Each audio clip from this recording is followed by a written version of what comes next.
Hey, coming at you guys from the near future. So I wasn't thinking about the fact that the video with both front and rear was going to be super long.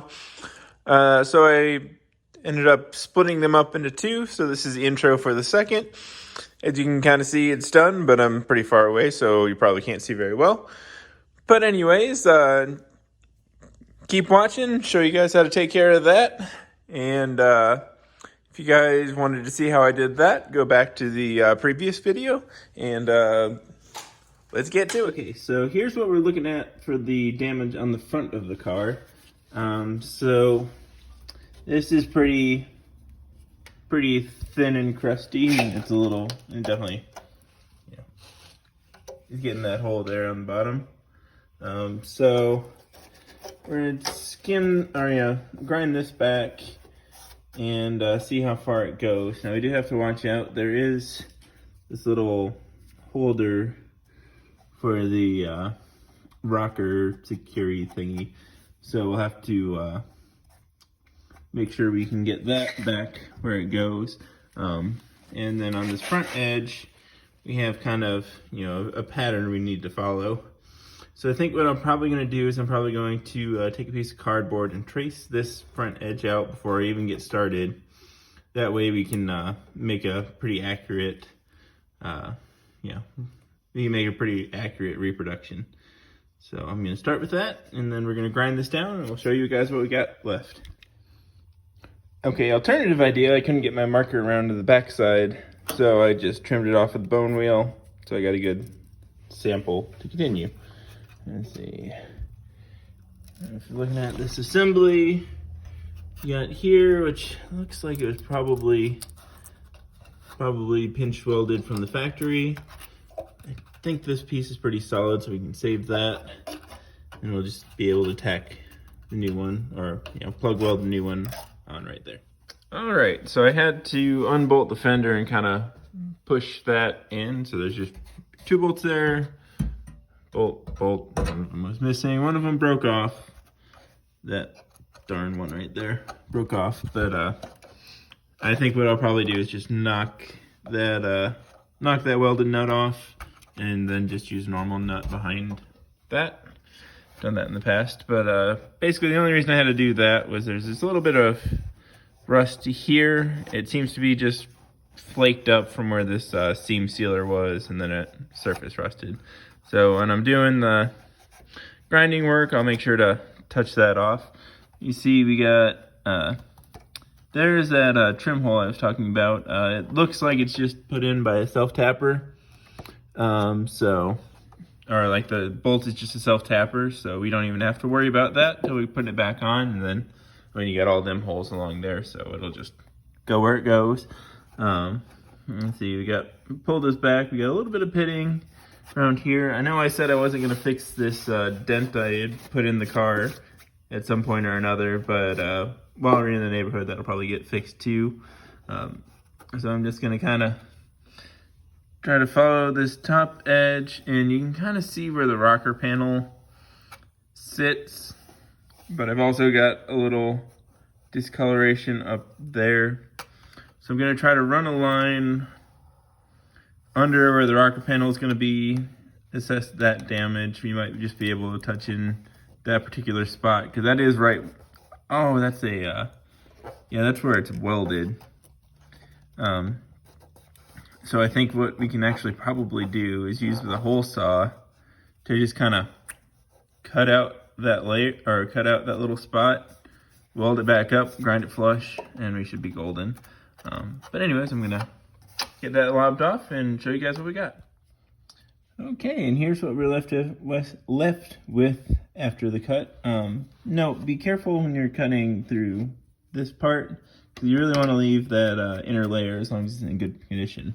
So you can actually really see where the damage of denting your rocker panel comes from, and it's just the paint, or it's mostly the paint chipping up inside here. You can kind of see right where the dent was, there was a nice bit of surface rust in the crease, and then further back from that it's fine. So yeah, you do got to be careful when you do dent something like that, because flaking off the paint more than anything else. But anyways, I kind of pried this back down with the pry bar. So you can see the front is in pretty bad condition. As we move back, we're getting kind of, we're getting pretty good. Like, that's serviceable. That's just surface rust. So we're gonna end up taking a part of that off. I'm not quite sure how far back I want to go yet, but I guess the majority of that's solid, just kind of that front edge. Anyway, so we're gonna scab in, or build in a piece for that. Like I said, this corner looked pretty darn solid, so we're gonna grind that down and check and make sure everything's good. And I'm gonna finish cleaning off the paint down here, because I ended up coming down a little further than I thought it would. Okay, so I got that piece of sheet metal trimmed down and a new one built in its place. Just basically followed the curve and cut it out. And you can see there's a little bit of gap there, but we'll be able to manage with that, no problem at all. Okay, so that went pretty smooth. So we're just able to burn that in. You're gonna kind of do just a little tacks. I'm not sure if I mentioned it before, but you're just gonna kind of tack, wait for it, tack, wait for it. And I normally actually kind of get a nice rhythm with the click of the machine after each weld. But yep, that's the back plate right there. A little piece of sheet metal here on the backing, just so I can do a butt weld with backing, so I'm gonna have less of an issue with burn through. You just want to kind of keep this slim, like I said, but this should be a lot easier too, because I got a little extra excess I can go up, and then the bottom, you can just fit that corner real nice. So I'll just do a piece there, piece along there, nothing where that bracing is, and I haven't decided on that yet.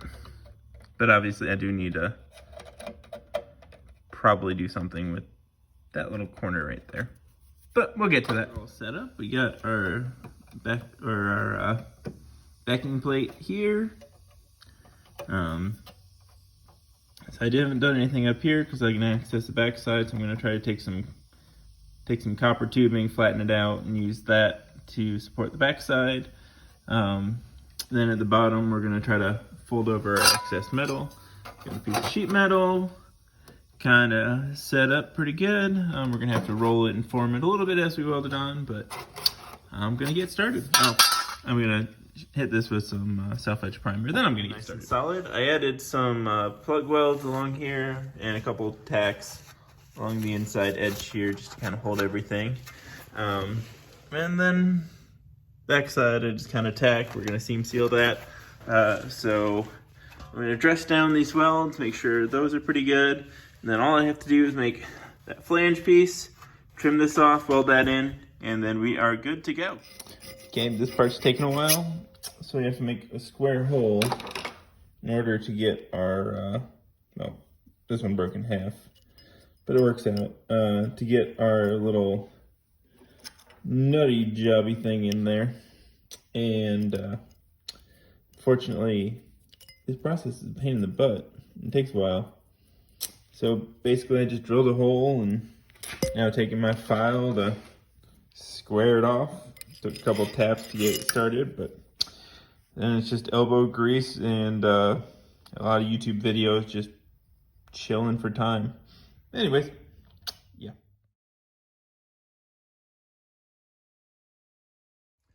All right, so this is pretty much what we ended up with. I got that front edge welded in, a little square hole dealy there. So basically I just put this piece in here with the excess overhang, lined it up, put a bead down there. Now the bead kind of wraps into the part and makes a nice clean corner.